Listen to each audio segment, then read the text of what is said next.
I never thought dismissing my boyfriend's dreams would lead me to a life of regret. But here I am, stuck in a crumbling apartment in Chicago, watching the man I left become a global sensation while I'm tethered to his deadbeat brother. My name's Avery, I'm 29, and 3 years ago, I had a partner who loved me, a shared dream I didn't believe in, a stable job I clung to, and a life I thought I could control. I traded it all for what I believed was security, only to find myself drowning in the consequences of my own choices. Liam and I shared a small apartment in Wicker Park, a cozy space we'd moved into after dating for a year. The place was a mess of creativity, guitar picks on the coffee table, sheet music scattered across the floor, and a second-hand couch where Liam would strum his acoustic guitar late into the night. He was 30, with tousled dark hair and a voice that could melt hearts, but I saw him as a dreamer with no direction. I worked as a barista at a local coffee shop, a job that paid the bills while I saved for a better future, a future I thought Liam couldn't provide. The apartment smelled of coffee grounds and the faint musk of Liam's leather jacket, a scent that once felt like home, but later became a reminder of my impatience. We met 4 years ago at an open mic night, where Liam's performance caught my attention. His voice was raw, his lyrics heartfelt, and when he smiled at me from the stage, I felt a spark. We started dating soon after, our early days filled with late-night talks and impromptu jam sessions. He'd play me songs he wrote, his fingers dancing over the strings, his eyes bright with hope. But as the months turned into years, his dreams of becoming a musician started to grate on me. He'd gig at small bars, earning barely enough to cover his share of the rent, while I worked double shifts to keep us afloat. I began to see his passion as a burden, a childish fantasy that held us back. We didn't have kids, a decision I pushed for because I couldn't imagine raising a family with someone who spent his days chasing an impossible dream. Liam wanted to wait until he made it big, a phrase I grew to despise. I'd come home exhausted, my apron stained with espresso, and find him scribbling lyrics on napkins, his guitar resting on the couch. "Liam, when are you going to get a real job?" I'd snap, my voice sharp with frustration, my hands on my hips. "You'll never be a musician. You're 30 and you're still playing at dive bars. It's time to grow up." The tension between us grew like a storm cloud over Lake Michigan. Liam's gigs became more frequent, his determination unshaken, his love for me unwavering despite my harsh words. He'd leave sticky notes on the fridge, "Gig at 8, wish me luck," but I'd toss them in the trash, too tired to care. One evening, as we sat on the couch, the air heavy with the scent of his leather jacket, I reached my breaking point. The TV was off, the room lit by a single lamp, and Liam was humming a new melody, his fingers tapping a rhythm on his knee. I couldn't take it anymore. "Liam, I'm done," I said, my tone icy, my gaze fixed on the wall to avoid his eyes. "Your music is a pipe dream. I need someone who can provide, not someone who lives in a fantasy. I can't keep carrying us both." His face fell, his hands stilling, his voice soft but trembling. "Avery, I'm so close to a breakthrough. I love you. Please don't give up on me. We can make this work." But I was already checked out, my mind made up, my heart hardened by exhaustion and resentment. "I've met someone else," I admitted, my words cutting through the silence like a knife. "It's Dylan, your brother. He's got a steady job, a real life. We're over." Dylan, Liam's older brother, had always been around, a steady presence at family gatherings. At 32, he worked as a mechanic, a job I saw as practical, reliable, everything Liam wasn't. I'd started confiding in Dylan during my fights with Liam, drawn to his grounded nature, or so I thought. Looking back, I see how naive I was, how I mistook stability for character. But in that moment, I believed I was making the smart choice, the safe choice, the right choice. I thought I was building a better future, but I was tearing down the only one that mattered. As I packed my bags that night, Liam sat on the couch, his guitar untouched, his eyes glistening with unshed tears. The apartment felt smaller, the walls closing in with the weight of my decision. I left behind the guitar picks, the sheet music, the sticky notes, everything that made Liam who he was. I thought I was walking toward a brighter life, but I was stepping into a darkness I couldn't yet see, a darkness of my own making, a darkness that would consume everything I thought I knew. Leaving Liam felt like shedding a heavy coat in the middle of a Chicago winter, liberating at first, but the chill set in quickly, biting deeper than I'd expected. I thought I was stepping into a life of stability with Dylan, a life where I wouldn't have to worry about unpaid bills or the uncertainty of a dreamer's ambitions. But I was wrong, and the weight of that mistake would soon press down on me, heavier than anything I'd ever carried with Liam. The night I told Liam it was over, I packed my things in a hurry, stuffing clothes into a duffel bag while he sat on the couch, his guitar untouched, his silence louder than any song he'd ever played. The Wicker Park apartment, once a haven of creativity, felt suffocating, the air thick with the scent of coffee grounds and the faint musk of his leather jacket. I left behind the sheet music scattered on the floor, the sticky notes I'd never read, and the second-hand couch where we'd spent countless nights. I didn't look back as I walked out, my heart hardened by the belief that I was making the right choice, that Dylan was the answer to all my frustrations. Dylan lived in a one-bedroom apartment in Logan Square, a practical space that smelled of motor oil and cheap beer. The place was a stark contrast to Liam's chaotic creativity. Neatly organized tools lined the shelves, a faded recliner sat in the corner, and a small TV flickered with late-night reruns. Dylan, at 32, seemed like the epitome of stability. He worked as a mechanic, his hands always stained with grease, his paycheck steady if not impressive. I'd started spending more time with him during my fights with Liam, drawn to his grounded nature, his lack of lofty dreams. He didn't write songs or chase fame. He fixed cars, paid his rent on time, and offered me a shoulder to lean on when Liam's gigs kept him out late. I mistook his simplicity for reliability, his quiet demeanor for strength. Moving in with Dylan felt like a fresh start. I unpacked my duffel bag, hanging my clothes in his cramped closet, placing my coffee-stained apron on a hook by the door. The first few weeks were a blur of adjustment, learning his routines, adapting to his habits, convincing myself I made the right decision. Dylan would come home from the garage, his boots leaving faint oil stains on the linoleum floor, and we'd share a quiet dinner of takeout pizza or microwave meals. He wasn't much for conversation, but I told myself that was fine. I didn't need poetry or music. I needed someone who could keep the lights on, someone who wouldn't make me feel like I was carrying the world alone. I filed for a formal breakup with Liam, though we'd never married, wanting a clean slate. I sent him a text, my fingers steady as I typed, "It's done. I'm with Dylan now. Don't contact me." I didn't wait for a reply, blocking his number immediately, my resolve firm. I imagined him reading the message in the Wicker Park apartment, his guitar still untouched, his dreams still out of reach. I felt a pang of guilt, but I buried it deep, focusing on the life I was building with Dylan, a life I believed would be better, safer, more predictable. But the cracks in my new life appeared faster than I'd expected. Dylan's stability was a facade, a thin veneer hiding a man who was as lost as I'd accused Liam of being, just in a different way. He'd come home late, reeking of beer, his paycheck often spent at the bar before it could reach our shared expenses. The steady job I'd admired turned out to be inconsistent. He'd miss shifts, get into arguments with his boss, and sometimes go days without work. I'd find empty cans in the recliner, his tools scattered carelessly, his promises to get it together as hollow as the bottles he left behind. I started picking up extra shifts at the coffee shop, my hands trembling from exhaustion as I poured lattes, my apron stained with the evidence of my struggle to keep us afloat. I'd lie awake at night, the hum of the TV in the background, Dylan snoring beside me, and wonder if I'd made a mistake.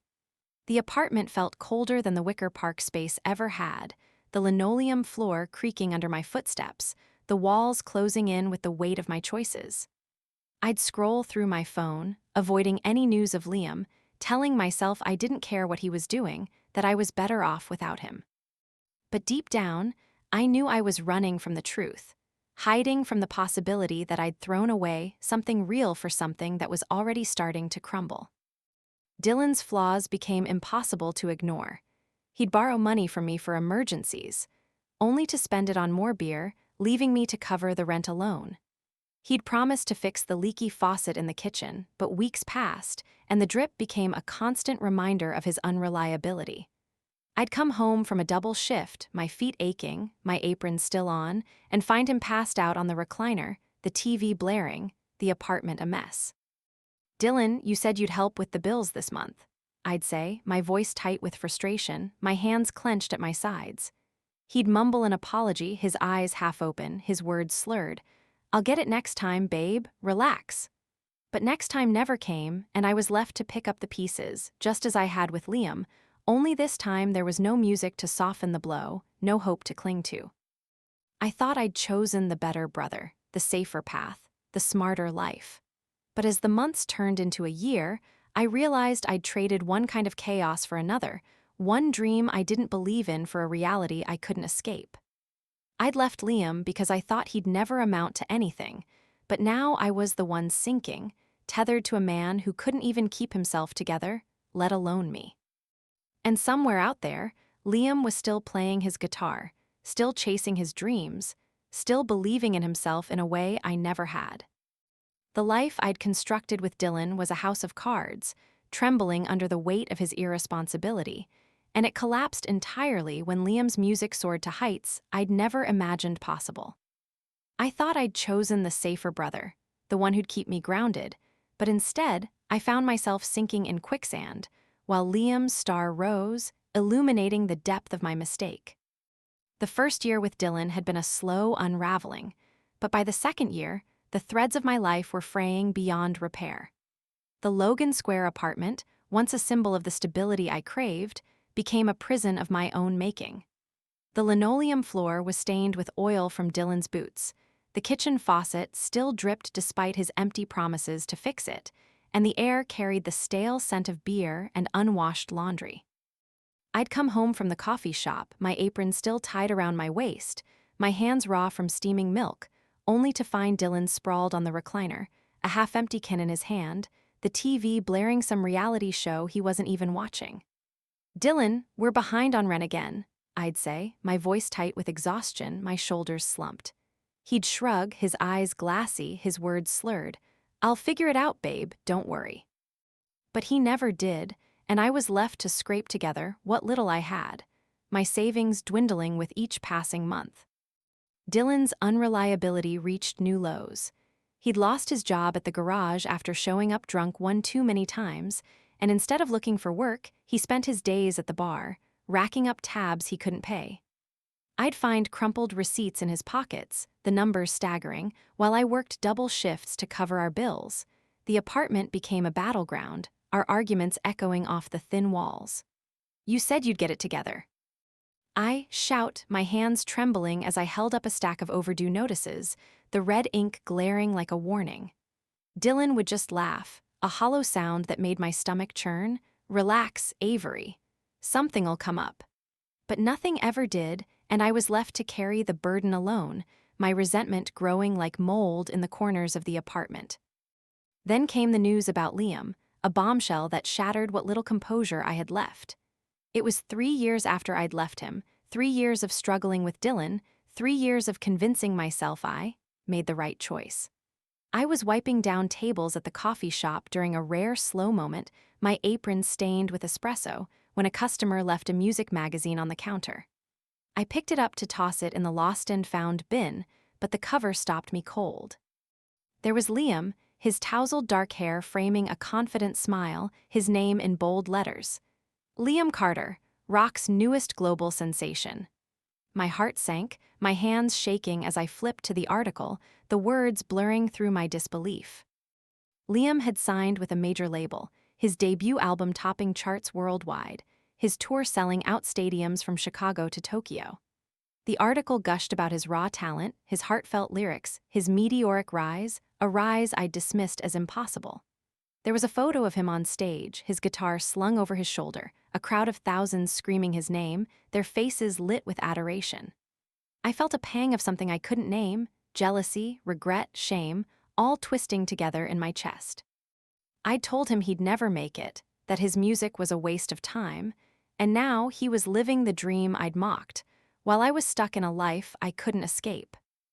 I called a friend from the coffee shop's break room, my voice trembling as I clutched the magazine, the pages crinkling under my grip. "Did you see Liam on the cover of this magazine? He's a rock star now," I said, my tone a mix of disbelief and bitterness.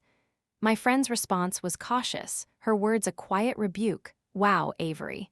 I guess he proved you wrong. Maybe you should have believed in him." Her words stung, a sharp reminder of my own failure, but I brushed them off, my pride too wounded to admit she was right. I hung up, my hands still shaking, my mind racing with images of Liam on stage, his voice filling arenas, his life a far cry from the dive bars I'd ridiculed. Meanwhile, Dylan's downward spiral accelerated. He started borrowing money from shady friends, promising to pay them back with big plans that never materialized. One night, I came home to find two men in our apartment, their voices low and threatening, their eyes cold as they demanded repayment. Dylan sat on the recliner, his face pale, his hands fidgeting.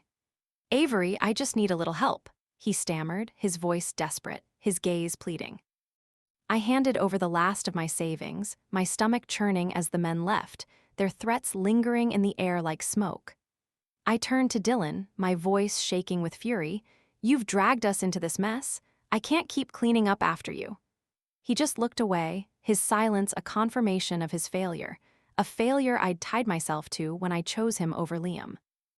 I started seeing Liam's face everywhere, on billboards along the highway, on the radio as I drove to work, on social media as I scrolled through my phone late at night.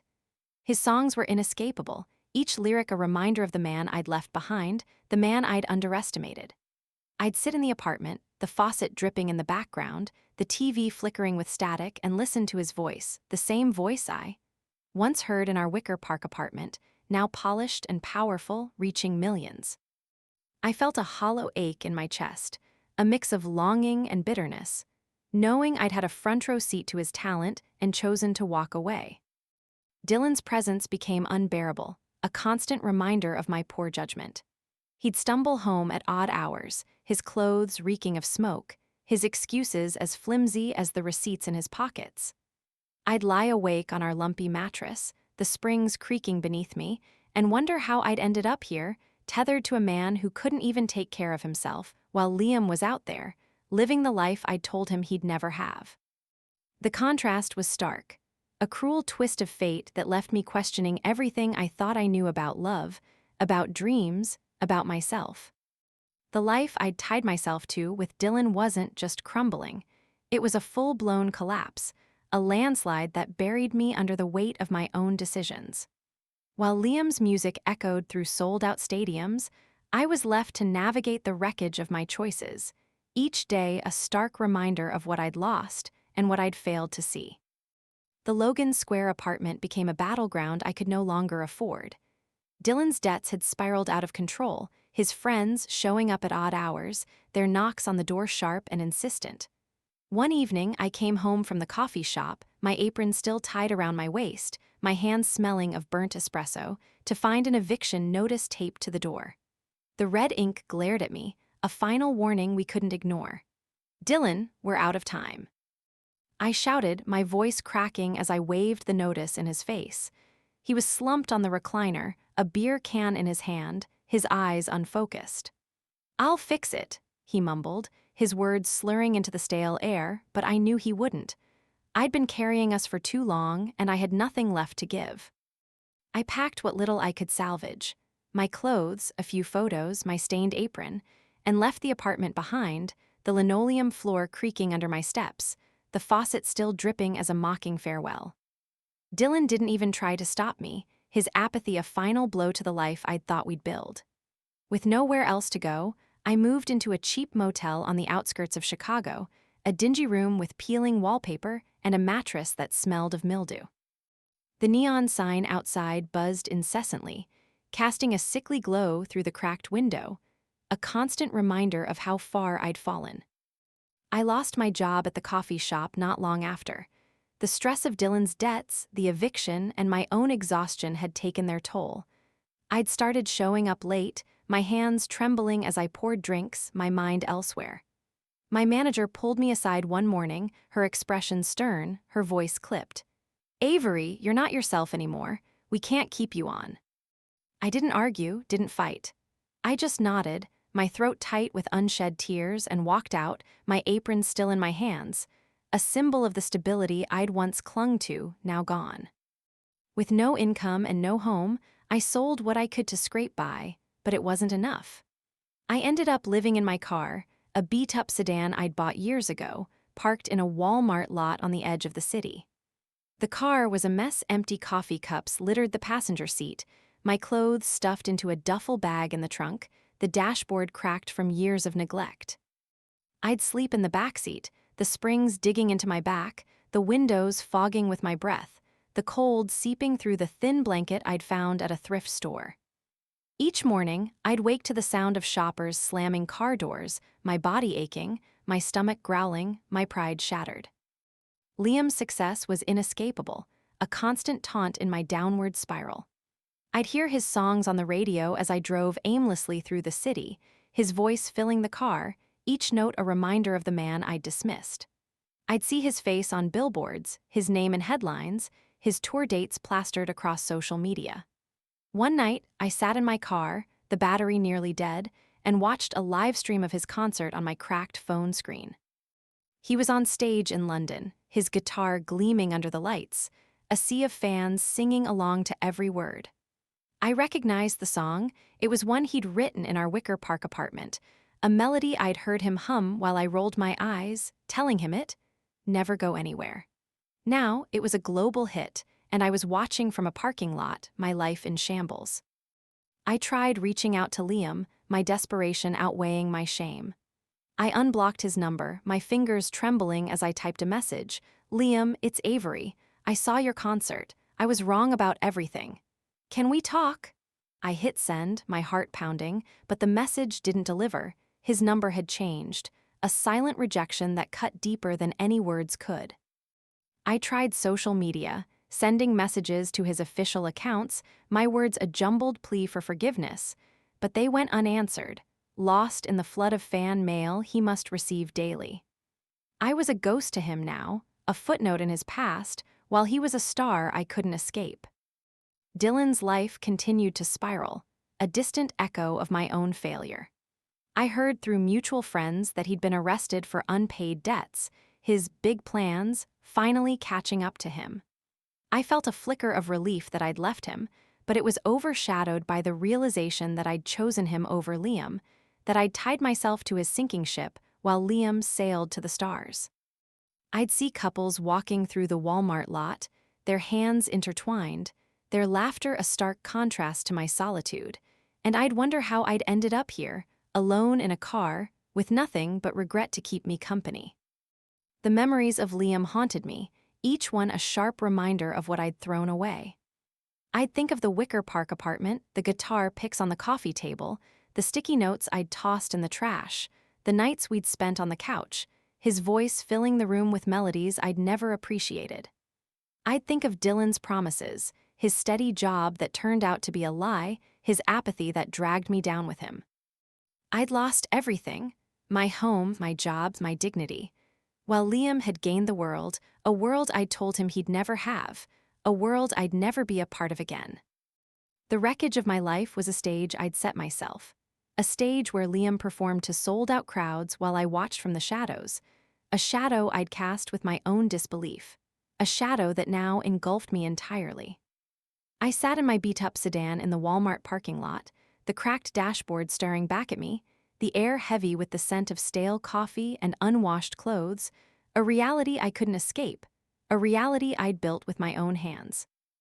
I clutched my cracked phone, the screen flickering as I scrolled through Liam's latest tour updates, his face plastered across social media, his voice a constant presence on the radio. The neon sign outside buzzed through the foggy window, casting a dim glow over the empty coffee cups on the passenger seat, a reminder of the job I'd lost, the life I'd squandered. I thought about the Wicker Park apartment, the guitar picks on the coffee table, the sticky notes I'd thrown away, the nights Liam had played me songs I'd dismissed as childish dreams. I could still hear his voice, raw and hopeful, filling the room with melodies I'd never appreciated, melodies that now filled stadiums while I sat in a car, my life reduced to a duffel bag in the trunk and a thin blanket that couldn't keep out the cold. I thought about Dylan, his oil-stained boots, his empty promises, his nights at the bar that left me to fend for myself. The Logan Square apartment flashed in my mind, the dripping faucet, the linoleum floor, the recliner where he'd passed out, leaving me to face his debts alone. I'd chosen him because I thought he was the practical one, the safe bet, the man who'd keep me grounded. But he'd been a sinking anchor, pulling me under while Liam soared, his music a testament to the talent I'd refused to see, the man I'd refused to believe in. The guilt gnawed at me, a sharp ache in my chest, but I pushed it aside, replacing it with a bitter resentment that felt easier to bear. I couldn't admit that I'd been wrong, that I'd thrown away a man who'd loved me for a man who'd ruined me. Instead, I let the resentment fester, turning it outward, blaming Liam for my misery, blaming Dylan for his failures, blaming everyone but myself. I'd lost my home, my job, my dignity, but I couldn't face the truth, that I'd lost them because of my own choices, my own lack of faith, my own inability to see the potential in the man I once loved. I stared at Liam's photo on my phone, his smile radiant, his guitar slung over his shoulder, a crowd of thousands in the background. I remembered the open mic night where we'd met, the way his voice had drawn me in, the way his eyes had found mine in the crowd. I'd been captivated by his passion, but I'd let my fear of uncertainty turn that passion into a burden I'd refused to carry. Now, he was a global sensation, and I was a nobody, sleeping in a car, my life a mess of my own making. The contrast was unbearable, a cruel irony that left me seething with a mix of jealousy and regret. But instead of learning from my mistakes, I let my desperation take over, twisting my regret into a plan to claw my way back into Liam's life, to use his success to save myself. I opened a messaging app on my phone, my fingers trembling as I typed a new message to his management team, my words calculated and insincere. "I'm Avery, Liam's ex. I'd love to reconnect and support his career. I have some ideas for his tour."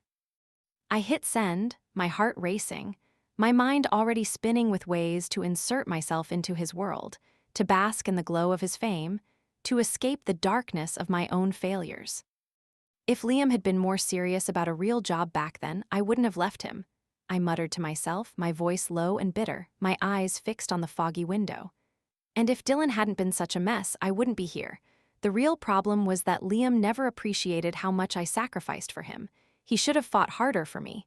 Now that he's famous, he owes me a second chance. I didn't see the flaw in my logic, the selfishness in my plan, the irony in my blame. I was too consumed by my own misery, too desperate to escape the life I'd created, too unwilling to admit that I'd been the one to ruin everything. I leaned back against the car seat, the springs creaking beneath me, the cold seeping through the thin blanket. The neon sign outside buzzed louder, a mocking soundtrack to my thoughts, a reminder of the life I'd lost and the life I'd never have again. I'd mocked Liam's dreams, chosen Dylan's false stability, and now I was paying the price, a price I refused to accept as my own. Instead, I clung to my plan, my last desperate hope, a hope that would only deepen the divide between me and the man I'd once loved, a man who'd moved on, a man who'd succeeded, a man I'd never deserve again.